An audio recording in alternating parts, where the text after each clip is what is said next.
নমস্কার, পেটুকের পাকশালায় সকলকে স্বাগত জানাই। মোচা আজকাল কোটা বাচার ঝামেলার ভয়েই অনেকে এড়িয়ে চলেন। তবে আমার ঘরে সকলের খুবই প্রিয় একটি সবজি এই মোচা, তাই ঝামেলা হলেও প্রায় রান্না হয়ে থাকে। সেদিন মোচা বাছার পর খোসা ফেলে দিচ্ছি, এমন সময় আমার এক দিদার একটি সহজ ও মুখরোচক রেসিপির কথা মনে পড়ে গেল। মোচার লাল বড়া ভাজা। খুবই সহজ রেসিপি, চলুন বানানো যাক। তবে প্রথমেই মোচা বাছার পর বেঁচে থাকা বাইরের দিকের খোসা যেগুলি ফেলে দেওয়া হয়, তার মধ্যে একদম বাইরের দুটি বাদ দিয়ে ভেতরের দিকের লাল খোসাগুলি নিয়ে নিলাম ও তাকে ভালো করে ধুয়ে একসাথে করে মুড়িয়ে নিয়ে আড়াআড়িভাবে কেটে নিলাম। এবার একে সেদ্ধ করার পালা।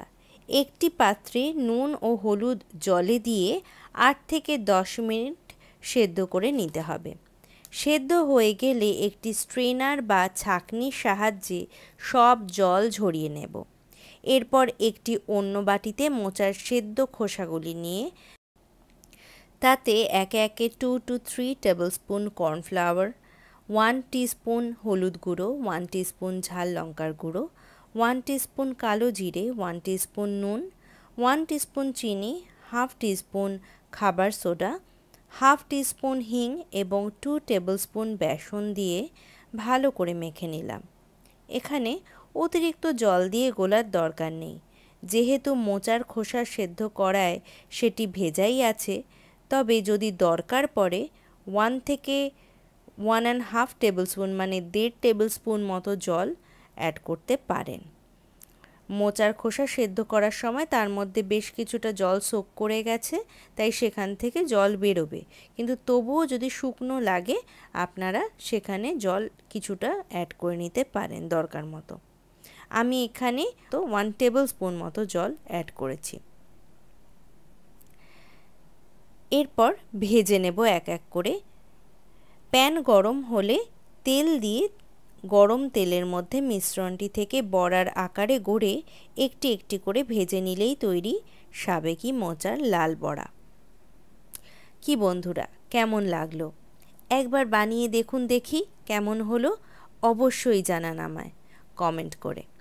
এই বড়া আমিষ করতে চাইলে কুচনো পেঁয়াজ, আদা ও রসুন অ্যাড করতে হবে হিংয়ের বদলে, কিন্তু সেটিও ভালো হয় খেতে।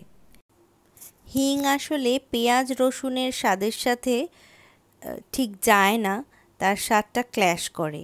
তাই হিং যদি দেন তাহলে পেঁয়াজ রসুনটা বাদ দিলে ভালো হয়, আবার পেঁয়াজ রসুন দিলে হিং না দিলেও চলবে। আর এক্ষেত্রে বলি, পেঁয়াজ রসুন দিলে আপনার যদি মন চায় ছোট ছোট কুচো চিংড়িও দিতে পারেন, তবুও কিন্তু স্বাদটা খুব সুন্দর হবে। আপনারা অবশ্যই জানান এই ভিডিওটা কেমন লাগলো, আর আপনারা অবশ্যই কমেন্ট করুন যে আর কি ধরনের রান্না বা কোথাকার রান্না আপনারা দেখতে চান। লোভ সামলাতে না পেরে একটা খেয়েই নিলাম। যা হোক, একটা কম পড়লে কী বা আসে যাবে। এমন রান্না করতে করতে খেয়ে থুড়ি টেস্ট করে কে থাকেন আমাকে একটু জানান তো কমেন্ট বক্সে। এমন অনেক জানা অজানা রেসিপি নিয়ে হাজির হব আমি।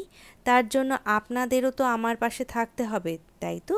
তাই আমার ফেসবুক ও ইনস্টাগ্রাম পেজটাকে ফলো ও ইউটিউব চ্যানেলটাকে সাবস্ক্রাইব করে দেওয়ার অনুরোধ রাখছি।